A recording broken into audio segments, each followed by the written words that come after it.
For more, I'm joined now by Ramzy Baroud. He is a senior research fellow at the Center for Islam and Global Affairs and the editor of the Palestine Chronicle. Thanks so much for being with us. We just heard from Nabil Shah there warning that allowing this illegal annexation to happen not only violates the rights of Palestinians, but it does set a dangerous precedent. Does it?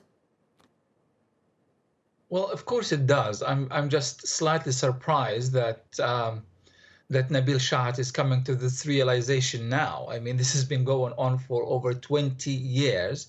It's been the same game every single day. Israel has been actively stealing, robbing Palestinians of their lands. This has been carrying out what Israeli professor Ilan Pappé refers to as the incremental genocide. And the entire world knows it, and Palestinians know it very well. For the Palestinian Authority to reach this realization that this is unprecedented, the annexation, it's untrue. Israel has made its intentions clear. It is just the Palestinian Authority did not catch up until today, and that's the problem with our leadership. It's interesting you say that. I mean, so do you think it's also a step behind for Mahmoud Abbas to announce that they will now cancel all agreements held with Israel in the United States? And I mean, if you agree they're a step behind there, tell us what Palestinians gain from it anyway.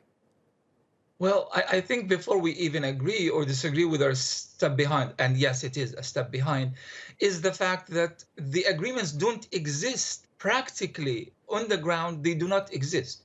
Israel has already surpassed these agreements by expanding settlements for years. It has violated every part of every agreement. None of them are actually put in practice except of one single notion, and that is the security coordination. Now, Israel is benefiting from the security coordinations because the Palestinian Authority is serving as another line of defense for the Israeli army, standing as a buffer between Palestinian resistors and the Israeli army and settlers. The reason the Palestinian Authority had to play this game because they were paid handsomely by the donors' countries. They knew that the moment they turned their back to the security coordinations, they would cease to exist as an authority. But now the Americans and the Israelis are saying we actually don't even need to abide by that agreement at this point. The Americans are not paying the Palestinian Authority any money. They are withholding all funds, and the Israelis are going to move on with the annexations unilaterally on July 1st or any time within that period. So it kind of really left the Palestinian Authority with no other option. They need to show their people that they have a political card, and they want to show them that they are willing to take risks for the sake of liberation and so forth and so on, although we know practically that's never been the case. And they also want to send a message to the European Union that we are really serious this time. You've got to do something. You've got to come with some political plan to intervene, because the Americans have completely sold us out. So really what they are hoping that the EU will come in with something that will help them save face and maybe walk back these decisions at one point in the near future. But I mean, July 1st is just a matter of weeks away. And, well, you talked about in getting the Europeans to step up. They are working on this.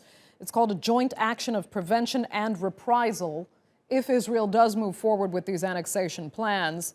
I mean, do you think that's the kind of international pressure that could actually make a difference this time? Could it be the one time Palestine gets a victory here?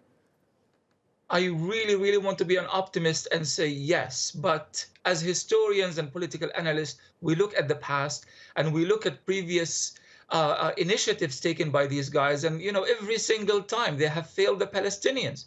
They continue to speak with this so-called moderate, balanced language in which they hold every party to account, in which they are saying that both Palestinians and Israelis are accountable for anything.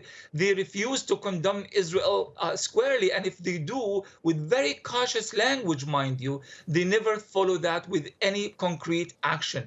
Israeli products coming from the illegal Jewish settlements are still being sold in European markets. We have really never seen anything truly tangible, aside from a few little examples like in Ireland and elsewhere. Otherwise, the EU continues to play the same old balancing act, and they haven't changed. It remains to be seen if there is any fundamental change, but if history is of any lesson, we've been there, and I doubt that any real change will follow.